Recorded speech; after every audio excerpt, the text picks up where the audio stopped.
तीन मछलियाँ। एक सरोवर में तीन दिव्य मछलियाँ रहती थीं।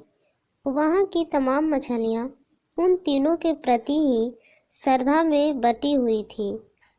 एक मछली का नाम व्यवहारिक बुद्धि था, दूसरी का नाम मंद बुद्धि और तीसरी का नाम अति बुद्धि था। अति बुद्धि के पास ज्ञान का असीम भंडार था। वह सभी प्रकार के शास्त्रों का ज्ञान रखती थी। मंद बिंदु को उतनी ही दूरी तक सोचने की आदत थी जिससे उसका वास्ता पड़ता था। वह सोचती कम थी, परंपरागत ढंग से अपना काम किया करती थी। व्यवहारिक बुद्धि न परंपरा पर ध्यान देती थी और न ही शास्त्र पर। उसे जब जैसी आवश्यकता होती थी निर्णय लिया करती थी और आवश्यकता न पड़ने पर किसी शास्त्र के पन्ने तक नहीं उलटती थी। एक दिन कुछ मछुआरे सरोवर के तट पर आए और मछलियों की बहुतायत देखकर बातें करने लगे कि यहाँ काफ़ी मछलियाँ हैं, सुबह आकर हम इसमें जाल डालेंगे। उनकी बातें सुनने के बाद मछली व्यवहारिक बुद्धि ने कहा, हमें फौरन यह तालाब छोड़ देना चाहिए। पतले सोतों का मार्ग पकड़कर उधर जंगली घास से ढके हुए जंगली सरोवर में चले जाना चाहिए।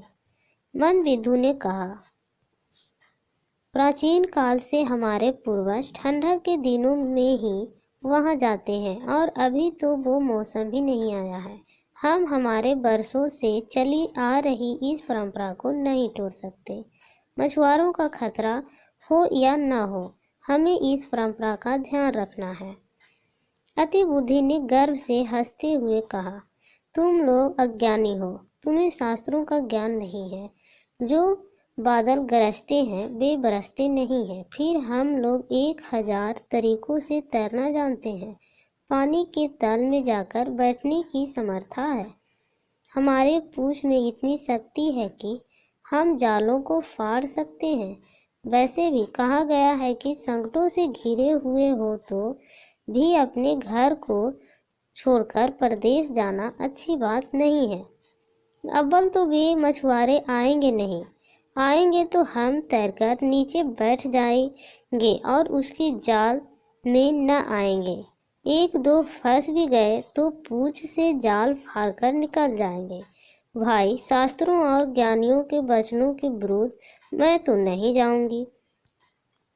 व्यवहारिक बुद्धि ने कहा, मैं शास्त्रों के बारे में नहीं जानती, मगर मेरी बुद्धि कहती है कि मनुष्य जैसे ताकतवर और भयानक शत्रु की आशंका सिर पर हो तो भाग कर कहीं छुप जाओ।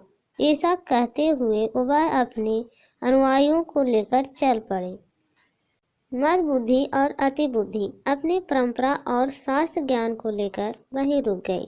अगले दिन मछुआरों ने पूरी तैयारी के साथ आकर वहां जाल डाला और उन दोनों की एक न चली।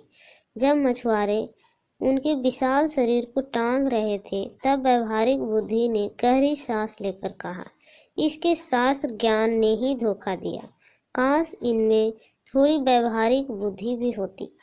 व्यवहारिक बुद्धि से हमारा आशय है कि किसी समय हमें क्या करना चाहिए और जो हम कर रहे हैं उस कार्य का परिणाम निकलने पर क्या समस्याएं आ सकती है, यह सोचना ही व्यवहारिक बुद्धि है। बोलचाल की भाषा में हम इसे कॉमन सेंस भी कहते हैं। और भले ही हम बड़े ज्ञानी न हो, मोटी मोटी किताबें न पढ़े हों, लेकिन हम अपनी व्यवहारिक बुद्धि से किसी भी परिस्थिति का सामना आसानी से कर सकते हैं।